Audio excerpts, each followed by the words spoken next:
Hey everyone, welcome back to our channel. Today, we're breaking down how to transfer money using the Wise app in 2025. Wise is a super convenient platform for sending money internationally with low fees and transparent exchange rates, perfect for freelancers, travelers, or anyone supporting family abroad.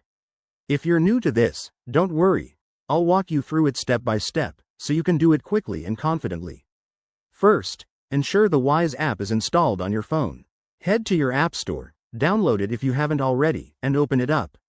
Log in with your existing account, or if you're a first-timer, sign up. It's straightforward and only takes a minute. Once logged in, you'll land on the home screen. Next, tap on the Send Money button, usually front and center. Here, you'll select the currency you're sending from, like USD or EUR, and the currency your recipient needs, such as GBP or INR. Wise will show you the current exchange rate, so keep an eye out for the best deal. Now, enter the amount you want to transfer. The app will instantly calculate the recipient's end amount, including any fees, and estimate how long it will take, often just a few days or even hours for some currencies. Then, add your recipient's details. This could be their email, phone number, or bank information. Double-check everything for accuracy to avoid any hiccups. If it's your first transfer to this person, you might need to verify their details. Before you hit send, review the summary screen. Look over the total cost, exchange rate, and delivery time.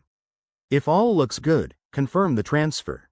For security, Wise might prompt you for two-factor authentication or bank verification. And just like that, your money is on its way.